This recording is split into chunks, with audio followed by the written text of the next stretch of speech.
Meron hong babala itong si Kalbo ha, merong babala itong si Kalbo. Sa mga nagpapakalat daw di umano ng fake news sa First Family. Pati yung mga nagpapakalat ng fake news sa First Family sasalansanin daw din ho nitong si Kalbo. Panoorin natin to. Sir, will you do the same against individuals spreading fake news against the First Family? Yes, no one will be spared. Basta Nako, galit si Kalbo. Yan ang problema ho mga kababayan. Yeah. No one will spared. Lahat to kakasuhan ni Kalbo sa NBI. Pag ba tinanong namin ang kalusugan nitong si Bangag, fake news ba yun? Pagka ba gumagawa ng ganitong klaseng caricature na kung saan ang mga buhaya ay nasa ospital at merong daladalang maleta na punong-puno ng pera dito sa buhayang nakahiga sa kama? Pambihira. Nasaan na ba kasi ang amo mo?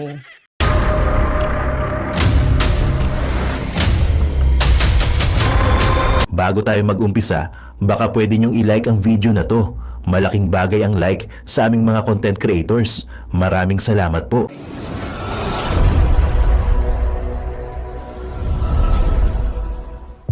Nako, yari na mga babayan, yari na mga DDS kay Kalbo. Nako, si Kalbo lumabas na.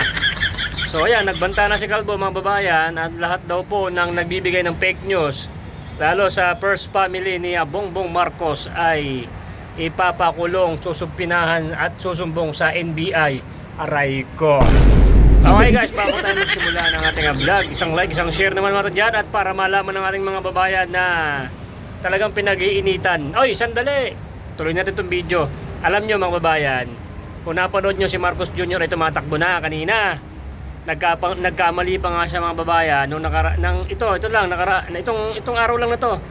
Nung sabi niya ay 14, April 14, 13 pa lang ngayon, ay na hindi malaman kung ano ba talaga ang totoo o hindi Tapos mga babayan, biglang lumabas si Marcos ngayon na nadja-jogging. Pinipilit, siguro may nakasunod talaga ng oxygen doon. Pagka nagpulap si Bongbong Marcos, merong oxygen doon, hindi pinapakita sa camera. Aray ko! Dahil nga dyan mga babayan, sa video natin na yan, na natanto natin na itong palabas about sa na-hospital si Bongbong Marcos, na meron daw stage 4 cancer, isang palabas, isang patibong lang para may mahuli na mga DDS. Kasi pag nagbigay kami ng mga fake news mga babayan, maari kaming mapa-NBI, ubusin ang mga DDS. So buti na lang maingat tayo kasi kailangan may tanong yan. Yung sa thumbnail natin may tanong. Tapos siyempre yung laman ng video may pagtatanong yan na nasa na ba si Marcos, paktay na ba si Marcos. Siyempre laging may tanong yan.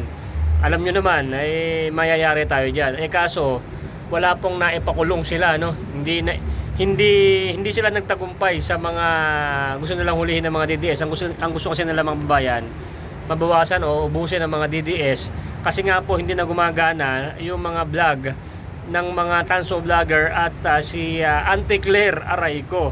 Yun lang nakakaano doon. Kasi asar na sila Kada vlog ng mga DDS vloggers ay asar na asar sila. Nagbabayad pa sila ng mga trolls, nagbabayad pa sila ng mga tanso vlogger, mga tanga naman, mga bobo naman. Kaya ang naisip nila, gumawa sila ng tactics na para mahulog kami sa banga o mahulog kami sa balon. Gumawa ng isang patibong. Sabi nga ni Boss Banat Bay mga babayan, na isang patibong lang. Kaya wag sabi niya, wag kayong kakagat sa mga patibong nila. Wag kayong mag-share ng mga fake news or mga balita agad kasi kailangan alamin nyo muna.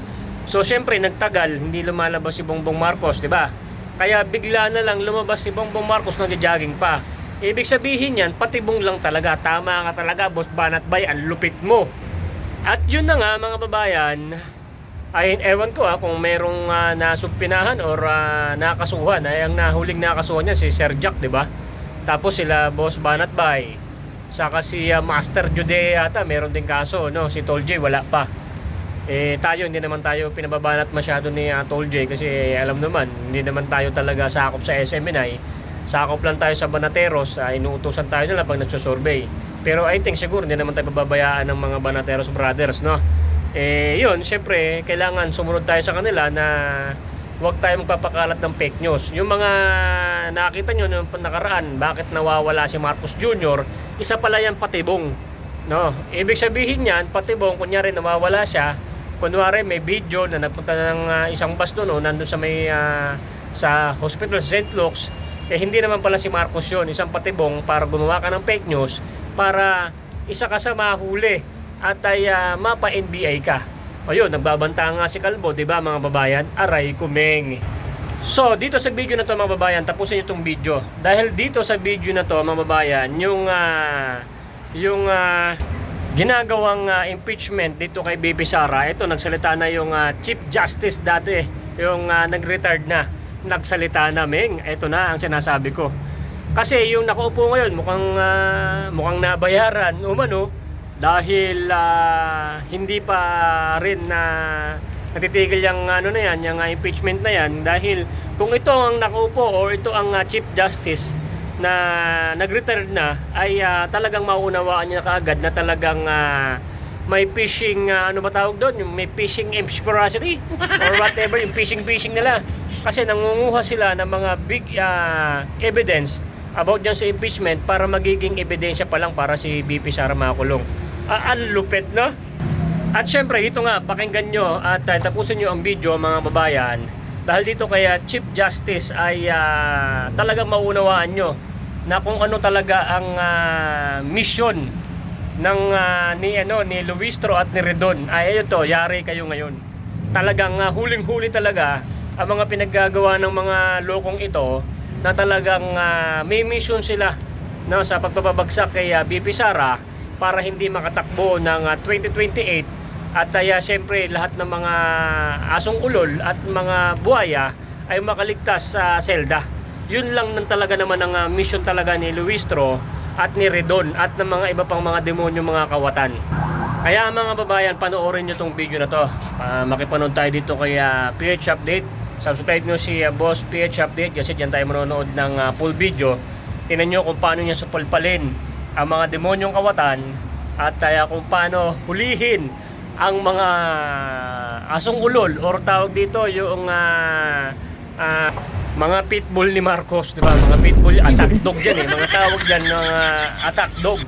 Yung utusan ng boss, si Luistro, si Redon at yung mga iba pa na talagang gusto talaga babagsakin si BP Sara, si Trillanes, sino ba? Si Dilima, yung tirador ng driver, aray ko.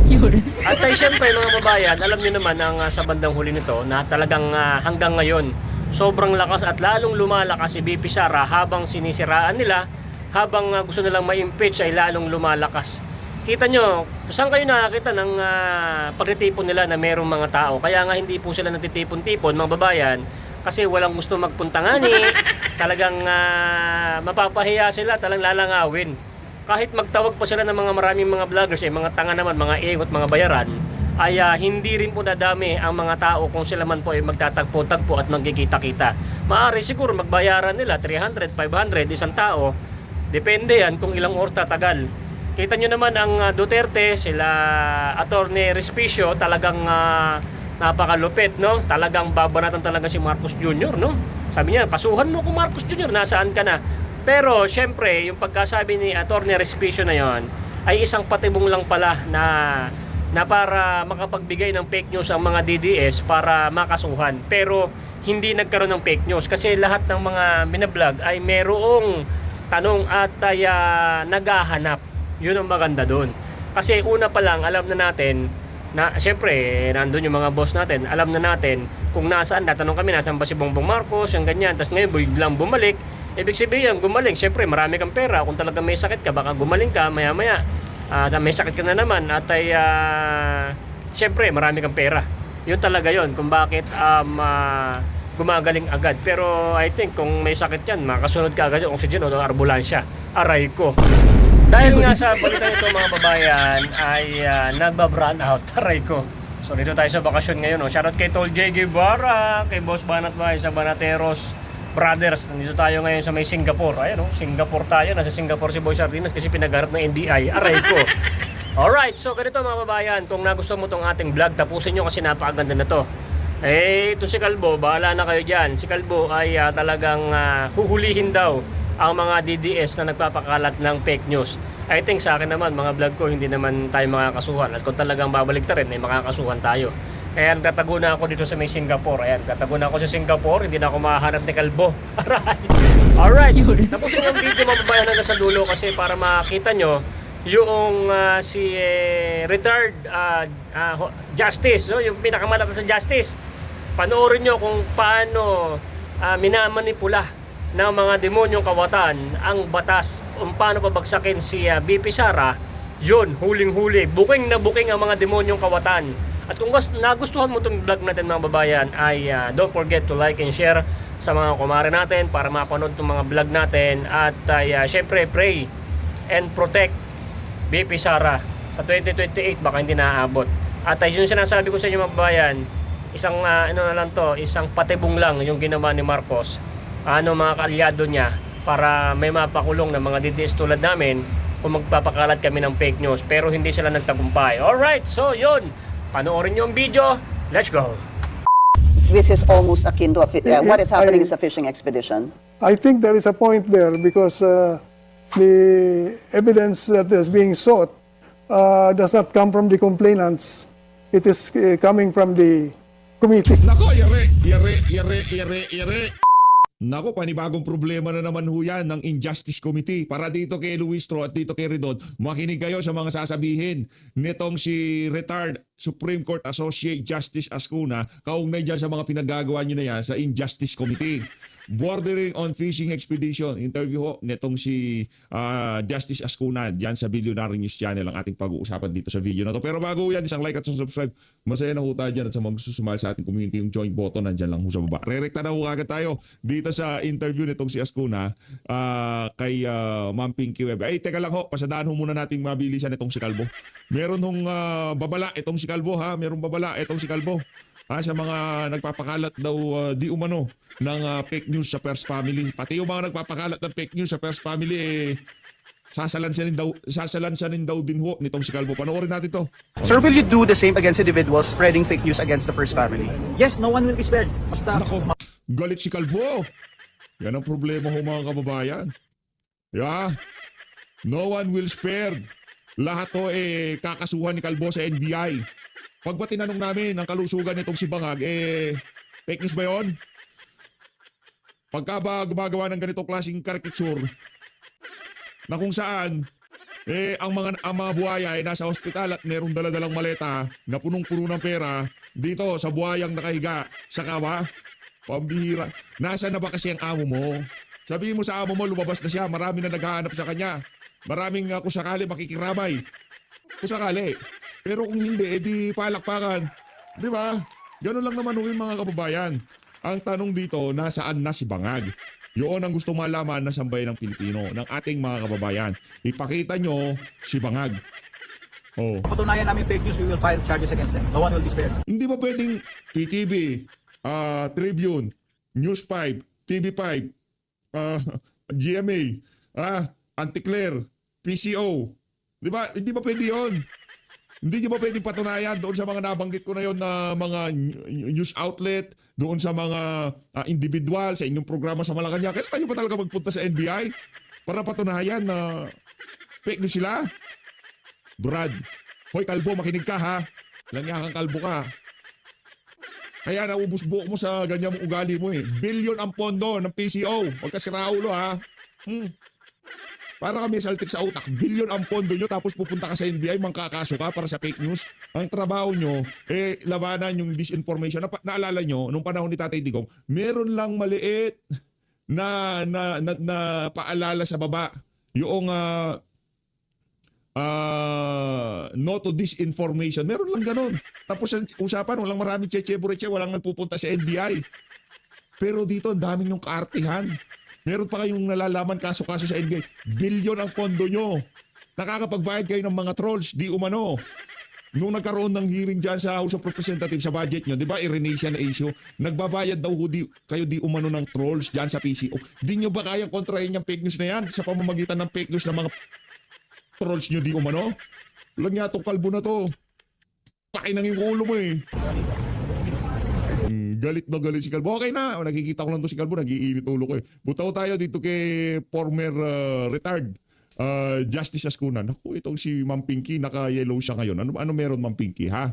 Okay. What exactly does the Constitution say about the powers of Congress in Yeah, impeachment yeah. and the rights of the respondents? Yeah, Let's get on point with one of the framers of the 1987 Constitution, retired Supreme Court Associate Justice Adolfo Ascuna. Justice Yeah. Ascuna, always a pleasure to have you on the show. Thank you very much. Thank you so much for your Thank time. you. Let's start with the defense. VP Sara and her defense team were a no-show during the March 25 hearing of the House Justice Committee. Basically, they are Dapat, Ma'am Pinky, ganyan ginagawa mo. Kinakausap mo kagad expert. Yung medyo biased na expert, okay na yan. objecting the proceedings on two issues. Let's tackle them one by one. First, because of what appears to be a mini trial. It's a word, rather two words said by Congresswoman Luistro, but she was saying that she called it a mini trial to let the people understand what the hearing was all about. Naku. Para maintindihan. Huwag na natin sabihin kung anong pagpapaliwanag ni Luistro. Doon lang tayo sa face value ng ginagawa nila. Mini trial, tapos ang usapan, hindi para maintindihan. Ito naman si Ma'am Pinky. Palakpakan muna natin pa si Ma'am Pinky. Sinasabi ko yan eh. Diba? Oh. Ginawa ko kasi tanga yung sambayan ng Pilipino. Naiintindihan naman namin kung ano ginagawa nila eh. Demolition job kay VP Sara. Hindi na kailangan sabihin na para maintindihan. No? Walang yung lasenga talaga to. O si Luistro ha. May hawak-hawak na gin bilog eh. Ay gin 4 kantos eh. Pambira talaga to si Bakulo. ng lay person kung ano yung kanilang ginagawa. But then she says, of course, what it is really, it's akin to a preliminary investigation. First question is, would you describe it as a mini trial? What happened during the first day of the hearing last March 25? Well, you see, the proceedings before the committee should be a hearing preliminary to finding whether or not they should file an impeachment articles in the Senate against the respondent. It should not be a trial in the same way that the Senate will conduct a trial. Otherwise, they will be usurping on the exclusive power of the Senate to try impeachment cases. So the line between hearing and trial is a difficult line to demarcate. But one thing to keep in mind is that the committee has only 60 session days to finish its work. It has a fixed timeline, not very long, so it cannot really hold a real trial. Whereas a trial in the Senate has no timeline. They're not giving any fixed period to finish the job. So 60 session days is indication that what they should do is just determine probable cause sufficient to make a report to the House whether or not to file an articles of impeachment or to dismiss the case. But the word being the words mini trial has become some sort of a focus of attention because it's been described by some. I know that Attorney Jesus Falces described it as that also. And as mentioned a while ago, the chairperson of the House Justice Committee. Gusto ko lang pong tanungin sa inyo, kung tawagin man pong itong mini trial, mali ho ba yun? Hindi naman, pero palagay ko there's no such thing as a mini trial. No. It's either a trial or There's not a no trial. such thing. You cannot have something in between because the trial is really reserved for the Senate. And Ma'am Pinky, malinaw na yan, no? Sana ngayong mga panahon na to, malinaw na kay Ma'am Pinky, there's no such thing as mini trial. Walang gray area dyan. Basta yung trial, exclusive yan sa Senado. Okay? Malinaw na, palakpakan! Baka kasi hindi pa malinaw eh. what should be done here is really something very simple. In fact, the Supreme Court elucidated that a committee hearing should only determine three things. Number one, whether or not the grounds are those provided in the Constitution. Number two, whether or not there is sufficient evidence to support the grounds. And number three, whether or not all the members have provided copies of the complaint as well as the supporting evidence. So parang preliminary lang talaga, not a full dress hearing that should be reserved to the Senate. So yung pagpapasupina ng kung ano-ano, mali yun. Kasi kung ano lang nakatouch doon sa impeachment mga dokumento, yun lang pala ang yung i-final na impeachment, yun lang ay bibigay, hindi pwedeng supi-supina. Bordering on fishing expedition nga talaga itong ginagawa nila. Malaking problema ni Bacolod dito. Again, they call it akin to a preliminary investigation to find out Yeah. probable Yes. cause. Justice, are you seeing the March 25 hearing as it happened with issuing subpoenas, ducis tecum ad testificandum? Are those still hearings that you see? Are they following the right process, or has there been an overreach of any sort that you are seeing or you're concerned about? So far, issuing subpoena to get necessary documents to support the complaint and possible recommendation for an articles, I think that's within the powers of the committee. But it borders already on a full dress trial, so it should not be very extensive. It's just to get the documents, make sure that they are read, available for the Senate to use, but not too much. Not When is it too much, Justice? too When much. will it be too much? They will, that witness, for instance, they will summon the witness and then they'll put him in the stand like they are the Senate already, and that should not be done. Nako, How should mali daw yun. Pagpapatawag doon sa kidnapper na si Madriaga, mali pala yun. what kind of process should be followed during the second hearing come April 14? Because from what we know, they had issued subpoenas, as mentioned a while ago, ducis tecum and ad testificandum. Ibig sabihin po, dokumento at tao. For example, si Ramil Madriaga po, si Ombudsman Boying Remulla, the SAL-ends of the Vice President, and many more. Marami pong matters that were completed during the first hearing. How do you foresee the hearings to happen so that it does not border or become an overreach and seem like a trial? It depends, I think, on the character of the witnesses. For instance, Ombudsman Remulla said, I'm not going there. I'll just send the person who is in charge of keeping the SAL-ends. And that's correct, because it's not needed to testify on something. Just they need a document. They want to be sure that it's there in case the Senate needs it. So that's all right, subpoena it, and then it's there. But to go into the merits of the SAL-end, I think that's beyond the powers of the committee. Does that mean, Justice, that when documents are submitted to the Committee on Justice, there would be possibly someone, for example, within the Office of the Ombudsman that will certify that these are Yeah. true copies, etc.? Yes. But what if they go into the meat of the SAL-end? For example, in 2020-something, the Vice President SAL-end reached so million. Pagdating po ng 2020, 8 years later, umakyat po yan ng so and so million. Would that be a mistake, or would that still be in accordance with their power in the House Justice Committee? That when will holding be hearings? bordering already on the work of the Senate. Nako, I think bordering na they should even do that without publicity. They can just examine it in a executive session, make sure that the grounds are sufficient for submission to the Senate, but they should not be the ones to expound on the discrepancies. That will be preempting the role of the Senate, in my opinion. Nako, What if just reading it out? Would that malaki ang problema nitong si Luis Tro at nitong si Terry Redon dito. Hindi talaga ko sila pinapaboran ng tadhana. be also an overreach?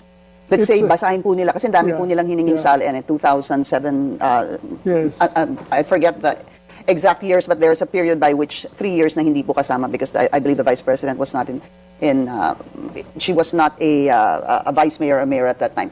But to just read it, kunwari po, 2020, Yes. 1 million, 2021, 5 million, 2022, 10 million, would that still be okay? Or dapat po hindi, submit lang and not read anything? I guess a summary of the contents would be sufficient, rather than a detailed examination and exposition of the contents. So a very summary with the aim in view only of determining probable cause. All right. Would that be that's a judgment call, Justice, hindi ho ba? I mean, that's a judgment call of the committee members, especially because they can ask questions, or should they be allowed to ask questions to any of the people that they subpoenaed? I mean, the reason they subpoenaed them was Yes. to be able to ask questions, but how far can they go? You see, Pinky, in the origin of impeachment in England, it was a substitution to revolution, alternative to revolution. How do you remove a very powerful official who is abusive without violence? So this became a method to avoid revolution. in the United States, they adopted the same idea of impeachment in order to be a substitute for violence. According to Benjamin Franklin, before they used to assassinate the officials, now they just impeach them. So it's a substitute for violence. In the Philippines, it's becoming a substitute for teleserye. Kasi hindi naman powerful si BP Sara eh. Nanantaw ka, paano naging powerful yan? Napadala nga sa Daig Netherlands ito si Tatay Digong. Naging... Oy, Jinky, bordering to teleserye daw yung ginagawa nyo. So it's becoming entertainment. So I think we should avoid that, avoid too much publicity, especially at the committee hearings. It's all right to publicize the Senate trial, but committee hearing should be low-key. Look. What about the right of the people to know, Justice? The right of the people to information and to Okay. know. Yeah. I think the right of the people should be more in the Senate when we have to balance the right of the people also and the right of the official. Hindi, para dito sa mga yan, walang right si BP Sara, right of the people lang, right ng mga people para mahiyan lang si BP Sara. Di ba, Ma'am Pinky? And as you can see here, the respondent did not even participate because this is just a preliminary hearing.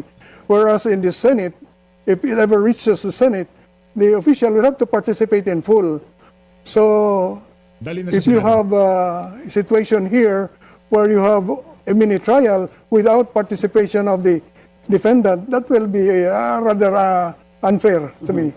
Justice, so far, the other point, before I go to that point I wanted to make, the other reason the defense team didn't show up was that parang sinasabi nga, the hearing is improper because it's already pushing towards a mini trial. That's number one. We talked about that. And then number two is they were alleging that the hearing is already on a fishing expedition. Just to follow up on the subpoenas that were issued, did you see anything wrong with any of the subpoenas issued by the House Justice Committee? But there's a limit to what they can subpoena. Essentially, they should not try to improve the evidence submitted by the complainants. They should examine what are the evidence submitted by the complainants. If they go beyond that, that's fishing expedition already. Nako. So it's incumbent on the complainants to submit this evidence rather than to use the powers of the Congress to gather evidence that they don't have. So you agree with the defense team that this is almost akin to what is happening is a fishing expedition? I think there is a point there because the evidence that is being sought does not come from the complainants. It is coming from the committee. Nako, yare. Fishing expedition pa more. That should not be the case. Via the issuance of subpoenas. Yeah, All right. I think that is questionable. We'll be taking a very short break. We'll continue our discussion with retired Supreme Court Welcome back, still with us, retired Supreme Court Associate Justice Adolfo Ascuna. Just to summarize what we were talking on the 2 points raised by the defense team, na parang ang nangyayari ay mini trial. You don't agree. You agree that the hearings are proper. Yes. Okay, but you do not agree on the second point they raised that it's becoming a fishing expedition. You actually agree with that, sir? Yes, Tama ho yes. ba? Okay. It's becoming, yes. It's becoming a fishing It is not expedition. yet, but it's bordering on that. Okay, so the advice would be what? To put a pause, Yes. not to exceed what they've already siguro ordered? Yes, to let the parties be the one to gather the evidence, present the evidence that they have, rather than be the ones to be instrumental in building the case. Because that would be an inquisitorial way of proceedings, whereas we have an adversarial system where we let the parties prove their case. We don't the judge doesn't prove the case of the parties. Do you think it was a good idea, Justice, that they didn't show up during the first hearing, the defense team and the VP? It's a double-edged sword. The other thing, Pinky, is that they are complaining because they say the committee treated the complaint against the president differently from the way they are complaining. The impeachment complaint? There is a false assumption there that the proceedings against the president and impeachment against the vice president should be treated on equal footing. The Constitution doesn't do so. For the Constitution says when the president is on trial, the Chief Justice presides. but not when the Vice President is on trial. So there's a difference. Why does the Constitution differentiate between the treatment of a President under impeachment and that of other officials? It's because the President is the one running the country. So there is greater need to see to it that it is harder to impeach the President. So the Chief Justice has to be the one to preside. Not so in the case of the other officials. So it's wrong to say, oh, you treated the President differently, you are treating it unconstitutional. The Constitution treats the President differently. Yeah. So that's not a point you That's think not that a should good- even be raised. that's not a good Because ground. when it gets to the Senate, Yes. iba din po talaga ang the Yes. presiding justice will actually be the Chief Justice. That's If it's right. the President. Yes, Yeah. only. Sa Senado. Pero sa House of Representatives, doon sa pagkilatis ng sufficiency in form and substance, doon pa lang iba na eh. Di ba? Yung pagkilatis na talagang kitang-kita na yung pagkabayas. Pagdating sa Senado, siguro hindi parehas yung pagtrato dyan sa dalawang impeachment na yan. Kahit na associate pa yan, di ba? Ano yan kumbaga tatalakayin sa komite, di ba? Yung sa Senado siguro dahil ang presiding officer doon Chief Justice, dito si Tuta Soto, di ba? Sa House of Representatives naman parehas lang naman dapat yung pag-determine ng sufficiency and form and substance. Pero dahil former associate justice yan, kayo na kung bahala, di ba? If it's the President. Same in the U.S. Pagka Vice President po, hindi Yes. naman po si Chief Justice. So, to your point, to my question earlier, sir, that was it a good idea? Sabi nga, it's a double-edged sword. If they show up, because a group of lawyers already questioned the proceedings before the Supreme Court, and likely lang so po, the defense team may do the same, question the proceedings before the Supreme Court.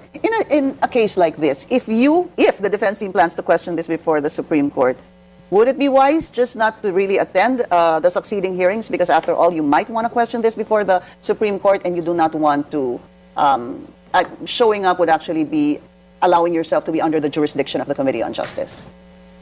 Well, the choice, what I noticed, what the defense has been doing is filing submissions ad cautelam. It's always ad cautelam. So they're answering but not answering. So I'm afraid they might be convicted ad cautelam also. So there is a limit to what you can say.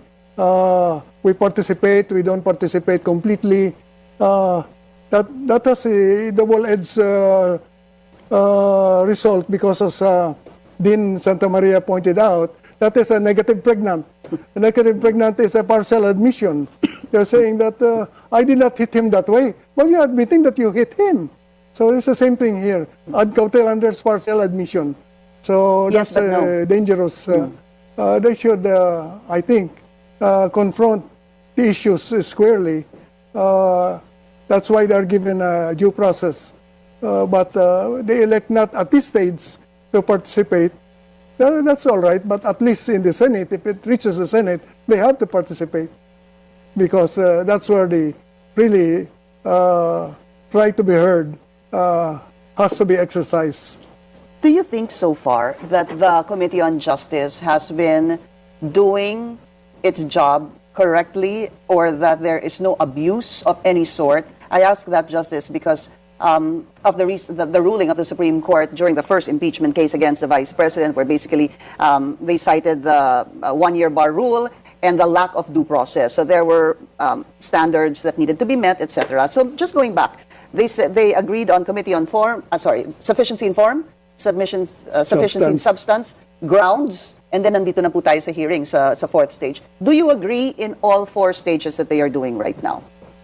Well, if you will examine the decision of the Supreme Court, first it said there has to be due process in all phases of impeachment, all. Then medyo umatras, saying that while we said that, having said that, the due process required in impeachment is sui generis, a class of its own. In other words, it's not exactly the same as in ordinary cases. So for example, they said in the resolution, when there is a hearing in the committee, it should be limited only to the finding out whether or not the grounds are sufficient, the evidence is strong enough, and then copies are provided. So, in other words, very limited ang role ng committee. What is important is the trial in the Senate and, of course, the action of the House in plenary. the drama now, it seems to me, is being focused in the committee. And perhaps the attempt, because they may feel that they don't have the votes in the Senate, they have the votes in the committee. They might try to expose all their evidence in the committee already, because the objective is not really to convict, because they know they don't have the votes, but to expose the Vice President. And that can be done, they think, in the committee level. So that, to me, is the agenda of the complainants. And is that violative of any part of the Constitution or any rules of the House? I just want to read one because I was looking into, kasi Justice nasanay po, well, ako doon sa sufficiency in form or sufficiency in substance, committee report, or the fast-track way of impeachment. In the 19th Congress, rather, Section 7 of their rules state, I'll just read a portion of it. If the committee finds that sufficient grounds for impeachment exist, the committee shall conduct a hearing. The committee, through the chairperson, may limit the period of examination and cross-examination by members of the committee. In other words, it is written in their own rules, to which I will have to add the part where Article 11, Section 3 says the House of Representatives shall have the exclusive power to initiate all cases of impeachment. Sila din po yung dapat na magbabalangkas ng kanilang mga rules, hindi ho ba? So again, are they on the right track? Let's take out the agenda that you were yes. saying. But with the sufficiency in form, substance, ground, and now hearing, determining preliminary investigation for probable cause, are they on the right track? Don't forget, Pinky, the last subsection, which says Congress shall promulgate its rules on impeachment to effectively carry out the purpose of this section. So they can adopt rules. And they have adopted rules on how far the committee at that level can investigate. So that's all right, as long as they do not they do not invade the power of the Senate to try the case. And I think they are bordering on that, because they are summoning witnesses, vital witnesses, and I think they plan to expose the whole testimony of this witness already in full, as if it's a full-dress trial, when it should be more on determining whether or not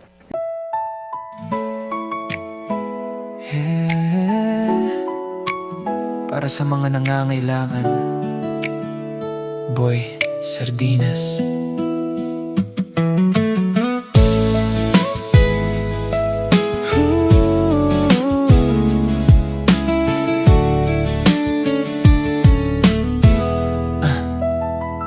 Sa bawat kanto, may kwentong bit-bit, mga luha't hirap na gustong malimot saglit. Sa simpleng paraan, may ngiting na ibalik. Sa kamay na bukas, pag-asa'y sumisilip. Hindi man mayaman pero busog ang puso. Sa pagtulong sa kapwa, doon ako buo. Sa bawat bigas na aking naiaabot, may buhay na unti-unting bumabangon. Di kailangan ng kapalit o papuri, basta may matulungan, panalo na lagi. Sa bawat araw na may ngiting na idulot, alam kong tama ang landas na tinahak ko. Boy Sardinas, tulong na totoo. Sa bawat nangangailangan, umaabot ako.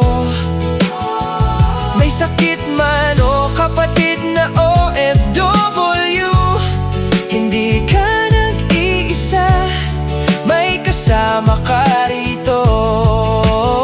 Marami nang natulungan, patuloy ang laban, may bahay, may bigas, unting kaginawaan. Sa simpleng paraan, pag-asa'y ibinibigay. Boy Sardinas, malasakit ay buhay.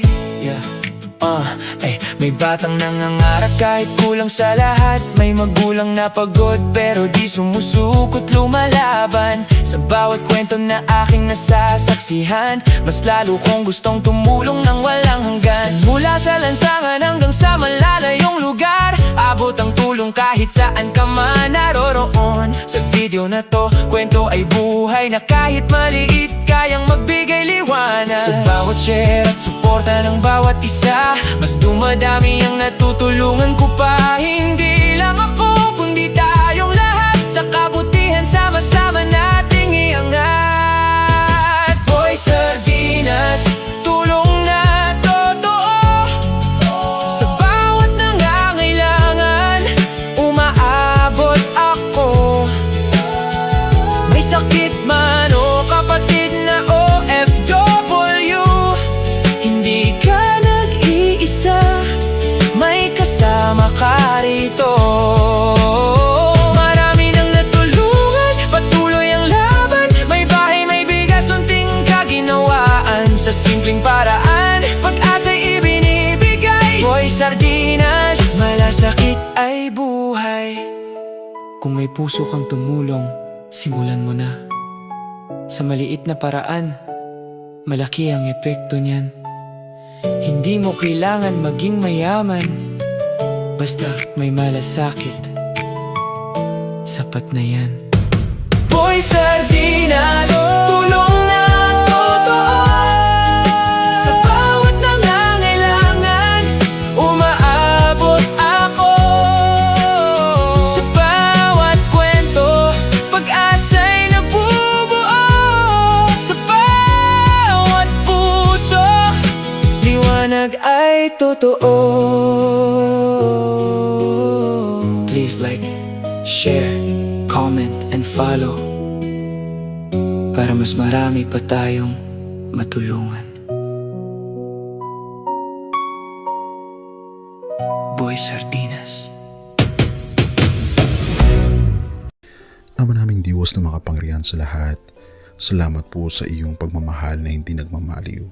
Sa gitna ng kaguluhan sa aming bansa, turuan niyo po kaming magtiwala sa iyong hustisya at hindi sa hustisya ng tao.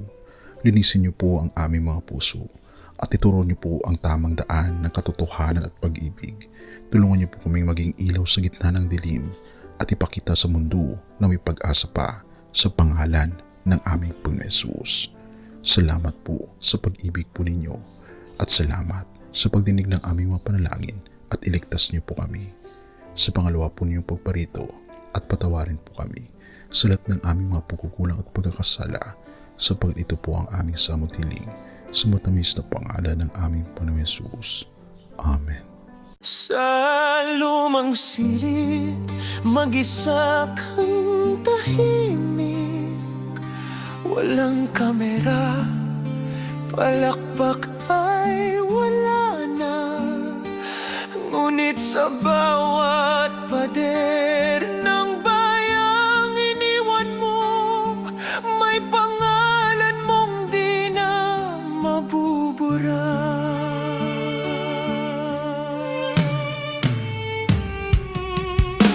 Minsan kang naging balikat ng mahihina, kalaban ng takot, kakampi ng masa. Di mo man laging nasabi ang tama, pinili mong ipaglaban ang madla. Hindi ka sakdal gaya naming lahat, pero tumindi ka ng walang pag-atras. At ngayong pagod ka na, tatay, kami naman ang sasalo ng bawat bigat.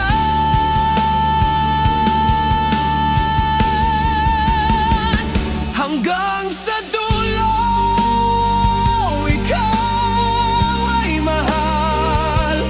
Kahit papagod na ang iyong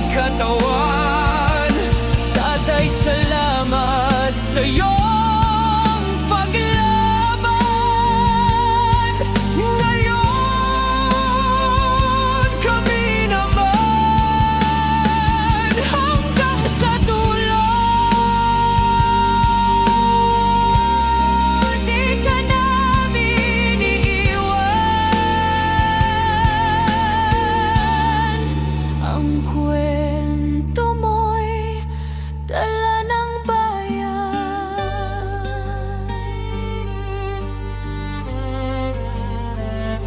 Tahimik ka na sa mga batikos, wala nang tugon, wala nang galit, pero sa mata ng mga maralita, naroon pa rin ang tapat mong alaala.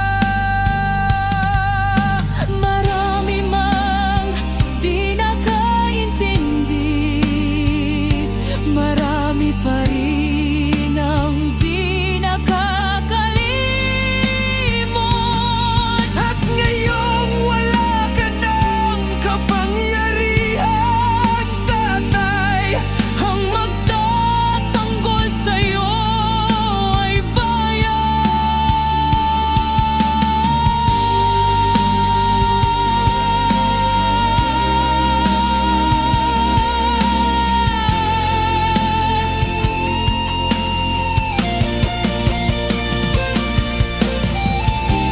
hindi ka nag-iisa kahit ngayon.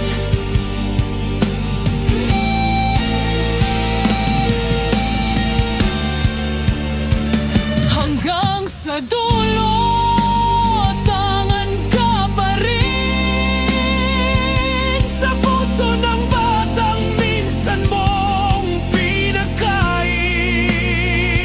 hanggang sa dulo di ka nag-iisa.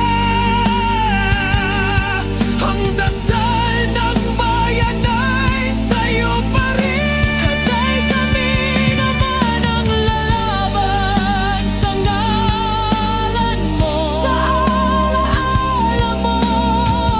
Hanggang sa dulo. Dalangin ka ng puso ng masa.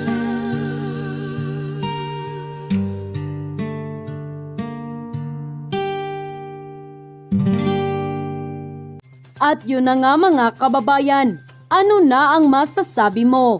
Kung mayroon kayong hinaingat komento patungkol sa balitang ito, please comment down below.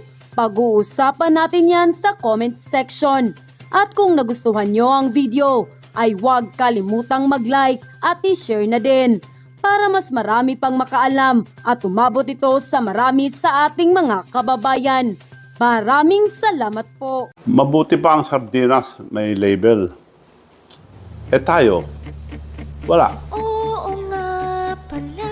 Nay, ito na yung bayad ko sa isa, ano? O, kunin mo yung isa. Isa muna, iyan, no? Tapos, isa pa, di ba? 4 dapat na sardinas, eh. Yan. 3 na. Pang-4 na sardinas. Okay na.